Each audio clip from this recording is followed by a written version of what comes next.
G'day there, fellow YouTubers, Google Pluses, and Facebookers.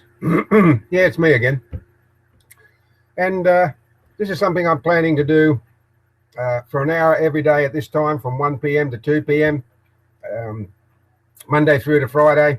Perhaps you could call it as a social experiment, just to see if anyone might decide to pop in and say hello. I'd really love it if they would, but you know what people are like. They're busy.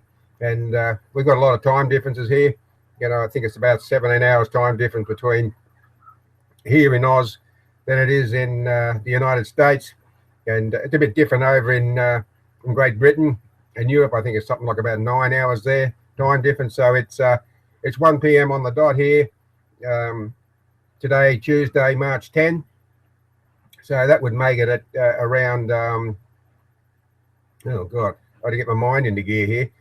1 to 8, that would make it about, oh, shoot, that'll make it at 4 o'clock in the morning over in Great Britain and Europe. And over in the United States, it would make it about, 13, 4, I don't know, about 8 o'clock at night, roughly, I suppose. 8, 4, yeah, that'd be about right. Something like that anyhow. I suppose it depends which part of the states people live in, but yeah, it's about 17 hours difference as far as I know. Anyhow, it's another warm day here in my hometown of Coffs Harbour here on the mid-north coast, New South Wales, Australia. It's 32 degrees C in the shed office, and the humidity's way up again, getting close to about 80%, which isn't surprising.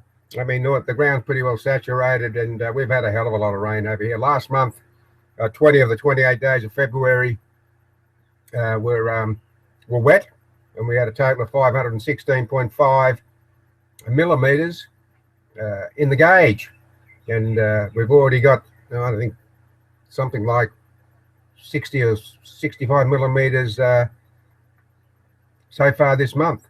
In fact, we had a storm come over here a couple of days ago. It was around about 4 o'clock in the afternoon, and it dropped 53 millimetres in around half an hour. It's a fair bit of rain. Some of it's some minor flooding in the backyard, but the drain, once I cleared the drain out, I got wet doing it, mind you, but I had to clear it out, otherwise the backyard would have flooded a bit. But there's really nothing unusual about that here at this time of year. It is the wet season, certainly the wet season way up north in the Gulf country.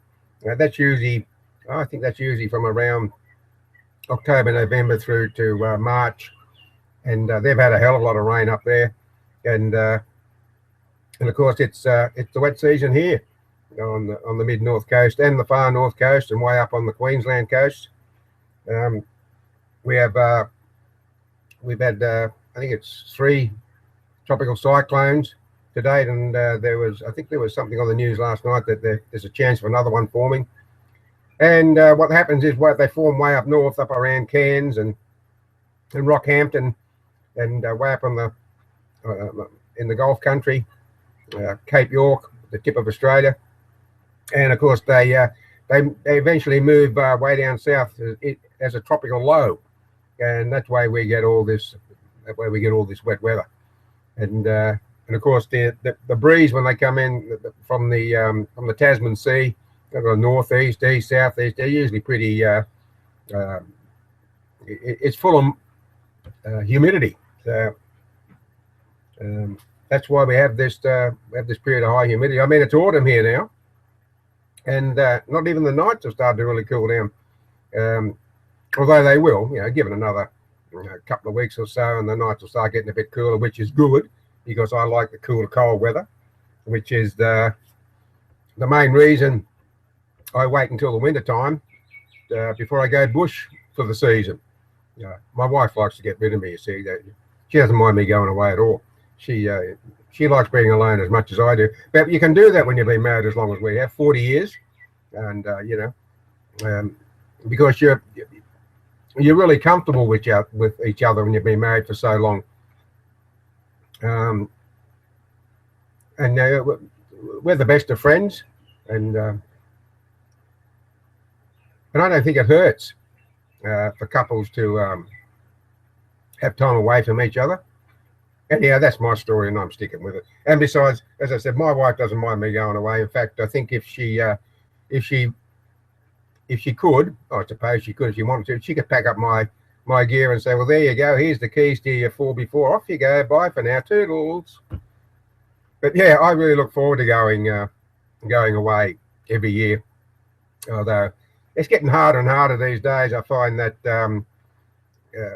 well, not being the man I used to be, I'm 67 years of age now, and I find things that were once simple to do are no longer so.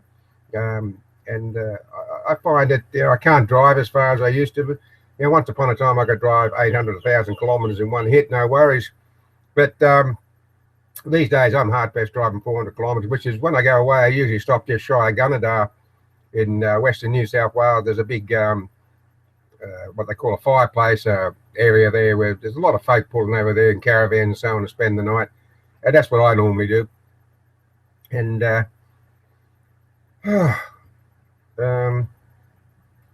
you'll have to pardon me if I have mind lapses now and then. Mine's going a little north of normal. Won't be long before it's going a long way north of normal, and I won't be able to remember most things. Get to the point where the book I'm reading, I won't remember it from one day to the next, so it'll all be completely new to me the next day. So I suppose in one respect I should make sure I've got the best of the best as far as a read goes, although it probably wouldn't make any difference. But I don't know exactly what I'm supposed to do and how people can drop in on these things. What do we got here? Look, this chat thing, I don't know. Group chat, to list all available commands available. I don't know what that is.